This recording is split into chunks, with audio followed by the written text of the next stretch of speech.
Vous cherchez à transmettre une partie de votre patrimoine durement gagné? Vous commencez tout juste à investir et vous souhaitez offrir la meilleure vie possible à vous et à votre famille, mais vous ne savez pas par où commencer? Cherchez-vous à créer une feuille de route pour votre retraite? Alors, vous êtes au bon endroit. Bienvenue à Une vie bien planifiée, le balado de Raymond James Limité qui suit une famille canadienne typique dans la planification d'une trajectoire financière intelligente et avisée pour un avenir prospère.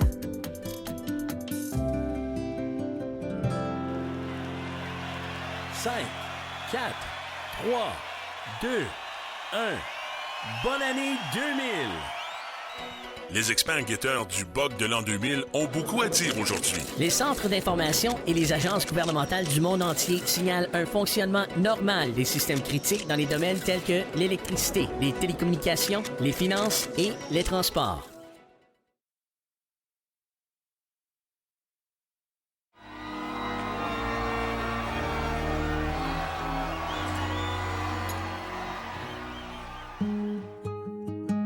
Voici Megan et Josh. Nous sommes en l'an 2000 et ces deux amoureux qui ont fait connaissance à l'université viennent de se marier. Comme beaucoup de jeunes couples, ils apprennent à partager leurs finances, ce qui, comme vous le savez peut-être, n'est pas toujours aussi facile qu'on le pense. Nous suivrons Megan et Josh tandis qu'ils reçoivent des conseillers d'Andy, leur conseiller en placement de confiance chez Raymond James. Au cours de leur vie, nous verrons de l'intérieur ce qui se passait sur le plan financier pendant les périodes fastes, comme l'achat de leur première maison, et les périodes de vaches maigres. Découvrez comment vous pouvez planifier un avenir prospère sur Une vie bien planifiée, un balado de Raymond James. Comment tu te sens? Comment dirais-je? Je suis encore en train de tout digérer. Oui, je comprends. Je suppose que nous devrions parler d'argent? Oui, enfin, je ne sais pas quelle est la chose la plus judicieuse à faire ici. Eh bien, je suppose que nous pouvons commencer à penser sérieusement à acheter une maison. Oui. Est-ce que ça accélère ou ça ralentit le projet enfant? C'est vrai que je veux pas attendre trop longtemps. On devrait peut-être parler à un conseiller en placement. Mon père a toujours aimé le sien. Chez Raymond James, je crois. Je vais peut-être l'appeler. C'est une bonne idée. Je sais pas comment ça marche, ce genre de choses. Oh, je sais. Hey! Je vais juste l'appeler maintenant. Il a sûrement besoin de quelqu'un à qui parler de toute façon. Quand tu appelleras ton père, dis-lui que ce n'est certainement pas moi qui ai jeté le poulet. Tu penses encore sérieusement à ça? Il était très contrarié. J'ai besoin que tu prennes ma défense dans cette affaire. Allô, papa, comment ça va? Oui, je sais. Donc voilà, on parlait justement de ce qu'on allait faire de l'héritage de mamie, et je voulais te parler de ton conseiller en placement.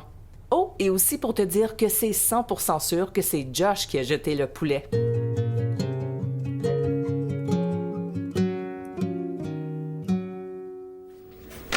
Megan et Josh? Andy, bonjour, ravi de vous rencontrer. Plaisir de vous rencontrer. S'il vous plaît, entrez.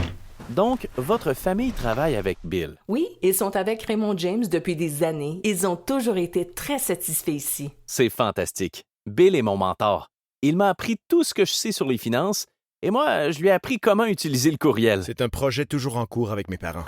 Le son de la ligne commutée fait peur à ma mère. J'ai cru comprendre que votre grand-mère était décédée, Megan. Toutes mes condoléances. Merci. Elle était âgée, mais c'était quand même assez inattendu. Quoi qu'il en soit, nous avons eu une sorte d'aubaine, je suppose qu'on peut l'appeler ainsi, avec son héritage. 250 000. Je vois. Je comprends la raison de votre visite. Il n'est pas toujours facile de s'y retrouver dans tout ça.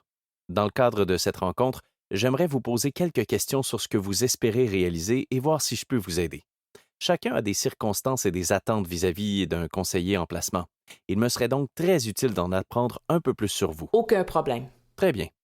Pourquoi ne pas commencer par parler de vos objectifs de vie? C'est un vaste sujet, mais où vous voyez-vous dans l'avenir? À long terme ou à court terme? Disons que les 5 prochaines années pour le moment. Nous aimerions acheter une maison. Nous en parlons depuis un certain temps. Et nous aimerions fonder une famille. Mais nous avons aussi pensé à démarrer une entreprise un jour, peut-être? Et nous devons vraiment commencer à épargner pour notre retraite. Sans vouloir mettre trop de choses sur la table. Pas du tout. Ce sont tous d'excellents objectifs. Pourquoi ne pas vous poser quelques questions supplémentaires pour que je puisse me faire une idée de ce qui est le mieux pour vous? Vous avez tous les deux un emploi? Oui, je suis informaticien dans une banque. Le bug de l'an 2000 doit vraiment vous avoir empêché de dormir. N'en parlons pas. Je suis directrice adjointe d'une école privée. C'est formidable. Et si je peux me permettre, quel est votre salaire actuel à tous les deux? Je gagne 70 000 par année. Et je fais autour de 65 000. Très bien. Et vous pensez que ce sera encore le cas pendant un certain temps? C'est ce qui est prévu. Mais bon, qui sait, je meurs d'envie de sortir de là. C'est là que l'entrepreneuriat peut entrer en jeu. Avez-vous une idée de quel type d'entreprise? C'est un peu une chimère. Mais une chimère réalisable, je pense. Nous avons toujours parlé de vendre du café, ouvrir une boutique, mais aussi peut-être vendre notre propre marque de grains. Nous sommes pas mal des fanatiques du café. Ah, je serai votre premier client. Personne n'a le droit de s'approcher de moi tant que je n'ai pas bu au moins une tasse, de préférence 2. Et vous avez dit que vous vouliez aussi avoir des enfants? Oui, 1 ou 2. Peut-être plus? Très bien. À présent que j'ai une idée de l'orientation que vous souhaitez prendre, permettez-moi de vous parler un peu de mon rôle. J'aimerais vous aider à atteindre le succès que vous définissez comme étant le succès. Pas ce que les autres considèrent comme le succès ou ce que le gouvernement considère comme le succès, mais vos rêves de succès en particulier. La gestion de placement et la gestion de patrimoine ne représentent qu'environ 20 de ce que je fais. Le reste est constitué de toutes sortes de services auxiliaires. Besoins en assurance, besoins fiscaux. L'analyse consiste à comprendre les besoins du client car nous rencontrons les clients dans leur situation actuelle. Nous les aidons à trouver leur destination, puis nous construisons l'échafaudage qui leur permettra d'y parvenir en utilisant les outils financiers et la perspicacité dont nous disposons. C'est exactement ce que nous recherchons. Très bien. Nous avons tendance à mieux travailler avec les familles et les petites entreprises, c'est-à-dire avec les personnes qui, comme vous, commencent leur parcours. Si vous souhaitez créer une entreprise, c'est notre domaine de prédilection. Et si nous travaillons ensemble sur le long terme, j'espère avoir plus d'outils à ma disposition pour actionner certains leviers pour vous, qu'il s'agisse de fiscalité, d'assurance ou de fiducie. Moi aussi, je continuerai à apprendre et à me perfectionner. C'est vraiment un long parcours, n'est-ce pas? Mon père disait toujours que le temps est la chose la plus importante lorsqu'il s'agit d'épargner. Absolument. Nous sommes jeunes. Il n'y a donc pas de meilleur moment pour prendre de l'avance en matière de planification, parce que beaucoup d'entre nous ne le font pas. Ou bien, dans une situation comme la vôtre, beaucoup d'entre nous peuvent prendre une décision risquée et finir par perdre plus que ce qu'ils avaient au départ. Mon rôle est de vous aider à éviter cela. Un peu comme Dustin. Oui, Dustin, c'est mon frère. Il a fait beaucoup d'argent très rapidement avant la bulle Internet et puis... Pouf, il a tout perdu. Et il y aura beaucoup de choses comme ça tout au long de notre vie. Les tendances seront vraiment tentantes, mais je vous aiderai à trouver ce qui est le mieux pour vous et non pas ce qu'on appelle une action de soirée cocktail. Une action de soirée cocktail? Si je suis à une soirée cocktail et que je dis que je suis conseiller en placement, les gens risquent de se désintéresser et préfèrent parler à un dentiste, par exemple. Si tout le monde préfère parler au dentiste, c'est peut-être le signe que les marchés sont sur le point de reprendre un virage. Donc, les actions de cocktail, on aime ça. Laisse-le terminer. Donc, disons que le marché est en hausse de 30 ou 40 par rapport à ce que c'était lors de la dernière soirée, que tout le monde parle d'actions et que soudainement les gens demandent des conseils, voire me donnent des conseils. Le dentiste donne maintenant des conseils boursiers aux conseillers en placement. Exactement. C'est un signe assez révélateur que le marché a atteint un sommet et qu'il est sur le point de se replier. Mon rôle auprès de mes clients est donc de rester à l'écart des modes et de toujours garder un œil sur l'horizon. Il ne faut donc jamais parler d'actions lors d'une soirée pour éviter une récession. Tout ça pour dire que les marchés évoluent avec le temps et que les types de placements que nous utilisons aujourd'hui, qu'ils soient défensifs ou cycliques, ne seront peut-être plus adaptés à l'avenir. Nous faisons toujours évoluer nos combinaisons d'actifs en fonction des indicateurs économiques et en essayant d'anticiper les besoins potentiels de nos clients. Comme on l'a dit, c'est un processus long et parfois complexe avec des hauts et des bas. Je ne dirais pas que c'est un long fleuve tranquille, mais tout comme les marchés évoluent sans cesse, nous évoluons également sans cesse. J'apprendrai constamment à servir au mieux vos intérêts dans les moments de calme comme dans les moments difficiles. À quelle fréquence nous rencontrons-nous? Ça dépend, mais j'aime bien faire un bilan trimestriel ou semestriel. Un peu plus souvent au début, mais je vous appellerai pour vous dire des choses comme quand votre portefeuille arrive par la poste. Une conversation assez régulière. Je dirais que oui, mais je ne me mêle pas des affaires de mes clients autant que possible. L'argent, c'est la liberté. Et une grande partie de cette liberté, c'est de ne pas avoir à s'en préoccuper tout le temps. C'est l'objectif, n'est-ce pas? Alors, que pouvons-nous faire maintenant, surtout si des enfants s'en viennent? Voyons ce qu'il en est. Savez-vous quelle est la politique de votre entreprise en matière de maternité? Je pense que c'est 12 semaines. Je pose la question parce que c'est le genre de questions qui se poseront. Lorsque ma conjointe et moi avons eu notre fils, nous avons eu la chance que son entreprise ait une politique de maternité assez généreuse et nous n'avons pas perdu de revenus pendant cette période. Mais ce n'est pas toujours le cas. Il serait bon d'aborder la question des REER dès le départ. C'est quoi ça? Un REER est un régime enregistré d'épargne retraite. Ah oui, je le savais ça. Quoi? Oui, c'est vrai. Il s'agit donc d'un régime d'épargne-retraite que vous établissez avec le gouvernement. J'aime le considérer comme une sorte de boîte de report d'impôt. Les cotisations augmentent à l'abri de l'impôt, et ce, jusqu'à votre retraite, puis vous accédez à l'argent et vous le retirez. À ce moment-là, il est converti en fer et le revenu est imposable à votre nouveau niveau de revenu qui est plus bas. En fait, c'est un outil de report d'impôt. Il n'élimine pas l'impôt, mais le reporte jusqu'à ce que vous soyez dans une position de l'utiliser. Il s'agit de faire travailler votre argent pour vous. Ça me semble bien intéressant. Et si vous avez un comptable, nous pouvons travailler directement avec lui, et si vous n'en avez pas, je peux vous en recommander d'excellents. En fait, mon rôle pour mes clients est de les aider à maintenir et à faire croître leur placement avec le moins de risques possible. Et en réalité, nous avons tous des tolérances aux risques différentes. Je dirais qu'aucun d'entre nous n'est un grand preneur de risques. Mais il est normal de prendre un peu plus de risques dans vos investissements lorsque vous êtes plus jeune, n'est-ce pas? Eh bien, oui et non. Comme je l'ai dit, c'est le meilleur moment pour commencer. Mais parfois, les gens font l'erreur de prendre un peu trop de risques lorsqu'ils sont plus jeunes, et je veux essayer de protéger vos finances dès maintenant du mieux que nous pouvons. Honnêtement, l'un de mes plus grands objectifs n'est pas seulement de faire croître votre patrimoine, mais aussi de vous assurer de conserver ce que vous avez gagné. Nous recherchons une croissance lente et méthodique, donc une maison, des enfants et une entreprise de café. Dans cet ordre? Je pense que oui. Avec l'argent, il faut vraiment faire la part des choses, hein? C'est une bonne façon de voir les choses, Josh. Je comprends que ce sont des questions personnelles. Vous n'avez pas besoin de savoir tout de suite combien d'enfants vous allez avoir. Dieu merci. Mais ce sont toutes des bonnes choses à prendre en compte dans votre plan à long terme. Qu'en est-il de l'assurance vie? J'ai l'intention d'y jeter un coup d'œil, mais j'oublie toujours. Bonne question. Vous êtes à un stade où vous pouvez obtenir une assurance vie très rentable. Afin de protéger vos revenus et de préserver votre patrimoine pour votre famille, l'assurance vie pourra être une excellente solution. Il existe de nombreux produits d'assurance. Je peux vous aider à choisir ceux qui vous conviennent le mieux. Vous êtes jeune, en bonne santé, l'assurance sera beaucoup plus abordable maintenant et pourrait inclure l'assurance vie, l'assurance maladie grave, l'assurance invalidité. Et si vous envisagez un prêt hypothécaire, nous devrions parler d'une assurance vie qui serait une alternative à l'achat d'une assurance hypothécaire bancaire parce qu'il s'agit d'un produit de groupe et que les frais augmentent chaque année. Alors que nous pouvons bloquer le prix aujourd'hui et l'adapter à la durée de votre prêt hypothécaire. C'est donc plus abordable de cette façon? Exactement. Je suis désolé si c'est une question stupide. Il n'y a pas vraiment de questions stupides ici. Donc, pour revenir à l'héritage, disons que nous en prenons 100 000 pour verser un acompte sur la maison. À quoi pourrait ressembler un prêt hypothécaire pour nous? Pas de problème. Une chose que j'aime faire, c'est simplement décomposer ce qu'est un prêt hypothécaire, n'est-ce pas? Il s'agit d'un contrat entre vous et une institution financière qui vous permet d'effectuer un achat important. Vous concluez généralement un contrat qui est assorti d'un contrat de 5 ans, donc vous acceptez de payer un montant fixe d'intérêt pour ce prêt dans cette période donnée de 5 ans. Il y a des prêts à taux variable, des prêts à taux fixe. Il peut y avoir des hypothèques ouvertes ou bloquées, mais il s'agit en fait d'un contrat dans lequel la banque détient votre maison en garantie de l'hypothèque que vous remboursez sur une durée de 25 ans. Entendu?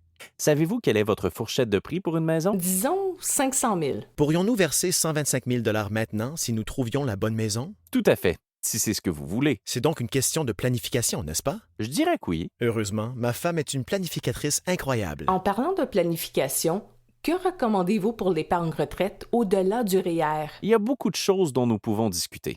Actions, obligations, fonds communs de placement, ce sont toutes d'excellentes considérations et nous aimerions élaborer une proposition pour vous sur la composition de l'actif, la tolérance au risque et l'horizon temporel qui vous conviendrait. Je vois. Mon père recommandait des fonds communs de placement. Les fonds communs de placement sont excellents parce qu'il y en a beaucoup et qu'ils permettent de diversifier et d'équilibrer votre portefeuille.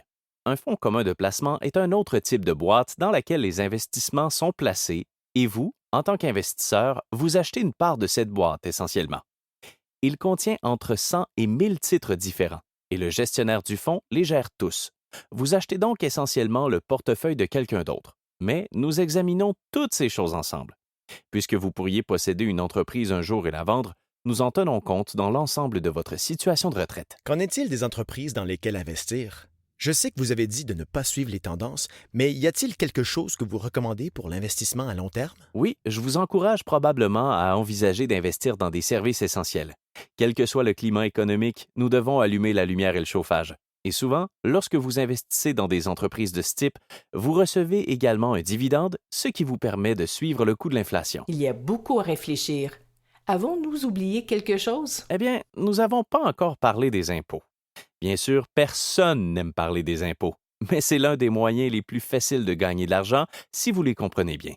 Je peux vous aider à déterminer où vous pouvez économiser de l'argent ou exercer des crédits d'impôt et les utiliser dans le cadre de votre plan financier. En bref, je vais toujours essayer de m'assurer que vous conservez ce que vous avez déjà gagné. Donc, je suppose que ma dernière question serait « Pourquoi Raymond James? » Au-delà du fait que mon père aime beaucoup Bill. Excellente question. L'un des aspects essentiels de Raymond James qui me rend fier de travailler ici est que l'entreprise ne dicte pas de véhicule d'investissement spécifique. Cela signifie que mon équipe et moi-même pouvons évaluer chaque client quant à ses propres besoins particuliers, à sa tolérance au risque et à toutes les choses dont nous avons parlé. Cela me permet d'élargir mon horizon et de créer un portefeuille et un plan qui conviennent le mieux à mes clients.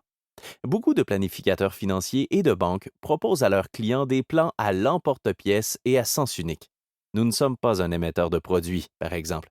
Il n'existe pas de méthode d'investissement unique. Chez Raymond James, nous comprenons que les besoins de chacun sont différents et j'ai la liberté de rester souple et agile lorsque les circonstances dans votre vie ou si le marché change. Ma question est donc la suivante. Par où commencer? Quelle est la chose à faire quand on sort de ce bureau? Si vous vous sentez à l'aise avec ce que je vous ai dit jusqu'à présent, nous pouvons organiser une autre réunion et avoir des conversations plus approfondies sur la façon d'aller de l'avant. Si vous le souhaitez, nous pouvons vous recevoir dans le courant de la semaine prochaine pour faire de la paperasserie. Je sais que vous êtes impatient de savoir ce qu'il y a de mieux à faire de votre héritage. Alors pendant que vous décidez d'acheter une maison, nous pouvons placer une part de l'argent dans un dépôt à terme pour que vous puissiez toucher des intérêts en attendant. Ça, ce serait formidable. Je veux que vous sachiez que si nous finissons par travailler ensemble, je serai toujours à ta disposition par téléphone. Bill m'a appris que les meilleurs conseillers en placement sont accessibles à leurs clients, quoi qu'il arrive. Donc, si vous avez une question, n'hésitez pas à m'appeler. Et si je ne connais pas la réponse, je peux trouver quelqu'un qui la connaît. Ça me semble parfait. Je suppose que nous avons des décisions à prendre. Je serai ici quand vous aurez besoin de moi.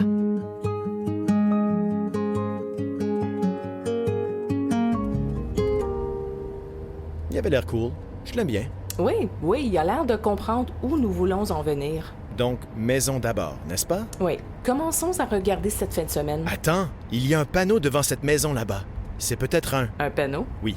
J'ai toujours aimé cet endroit. Il devrait y avoir un stylo dans la boîte à gants. Je vais faire demi-tour et noter le numéro.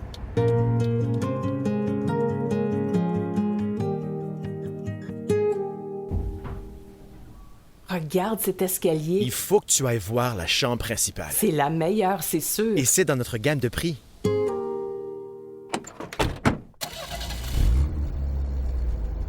Je sais que nous venons de commencer à regarder, mais... Je veux faire une offre. Wow, vraiment? C'est très spontané de ta part. Ce n'est pas spontané si ça fait partie du plan. Appelons Andy et voyons ce qu'il pense. Rejoignez-nous dans le prochain épisode pour voir comment le plan de Megan et de Josh se déroule. Vont-ils acheter une maison? Vont-ils démarrer leur entreprise de café? Comment cet héritage inattendu changera-t-il leur vie? Découvrez-le la prochaine fois dans Une vie bien planifiée, sur votre plateforme de balado préférée.